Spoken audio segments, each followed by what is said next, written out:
Hi, Vicky. So I have a few questions on how you prepare yourself when you're going out with friends, socializing, or you have any interactions that you're going to go out in the public. What things do you do to get ready for that? Well, I think probably, like we touched on earlier, it's sort of removing any potential stressful situations. So, first things first with Parkinson's, if you are on medication, I suppose it's getting the timings right of your medication. Take it well in advance so you have some up periods when you're out.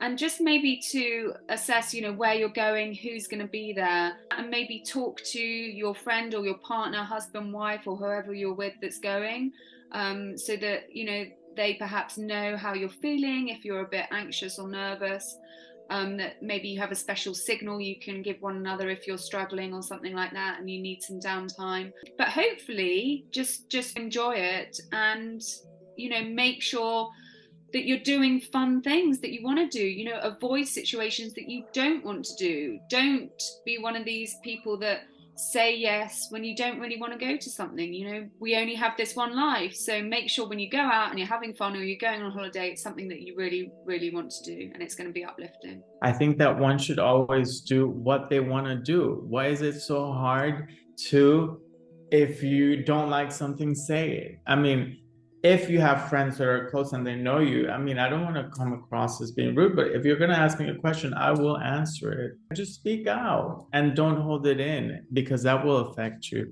So, how about me? I also do what you say. The assessment is great, great tip to see who's going to be there, who might not. There are some individuals, that if they stress you, it's probably best that they don't go or you don't go. So find a way to maneuver around that. What has helped out and what unfortunately I have realized is that I don't do well in big groups or in big public situations. I drive myself and then leave whenever I want.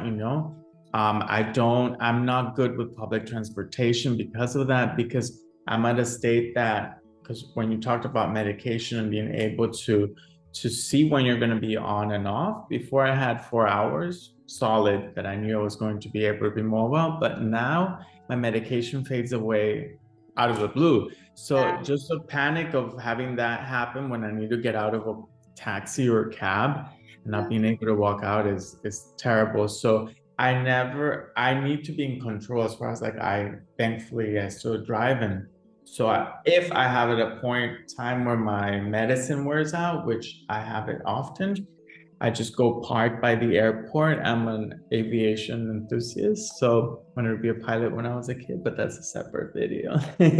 But so I park, and this is part of removing yourself from being surrounded by people because that provides anxiety. And I'm able to like sit down, park, and then wait an hour till my medicine kicks in because that's how long it kicks in. So what I need to do, Rodolfo, then is go and sit in a shoe shop. Yes, just whatever, it's just Look at what you, beautiful you shoes. just do what you need to do. Can I ask a question? Because I think fatigue and tiredness plays a big part in Parkinson's. And I didn't know if it was me getting older or if it was the Parkinson's, but I much prefer daytime activities. Evenings I find really difficult going out. I mean, I do obviously go out in the evenings, but I get so exhausted. And yeah, I've got 3 kids and there's life in general and we're all tired.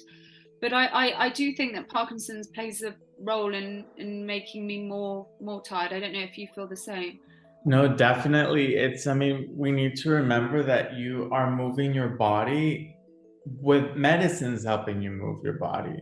Yeah. There are times that I want to lift, like I'm going to walk, but I can't lift my foot because I don't have any dopamine. The message doesn't, I never got the message on my brain. So I'm ready to walk up here, but my foot, I can't pick up my leg. So just when you have that like whole miscommunication with your mind and your body, is just you're always tired because of course when it happens naturally it just happens, but when it doesn't you're thinking of a million different things, and then to do it halfway, the medicine's never going to be as good mobility wise as you were before because you're stiff, you're rigid, you walk all like everything's forced. So The best way that I explain it to people is like with medicine, it's like I'm a shirt on a hanger, right? I was healthy, I was a shirt on a hanger.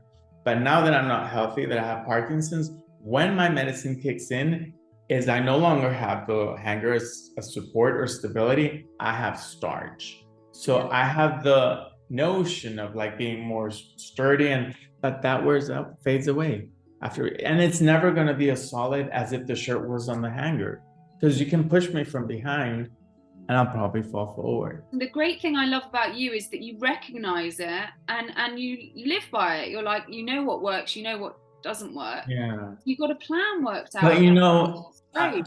to be honest with myself, I can't, but I've had Parkinson's for 11 years, so I have learned a lot about myself. I've learned a lot about the condition, and I've had to test these things with myself and my environments to be able to be so like, okay, well, this is what works, because at the beginning I didn't even understand myself. If you're interested in finding out more about Parkinson's, subscribe for a new video every Thursday.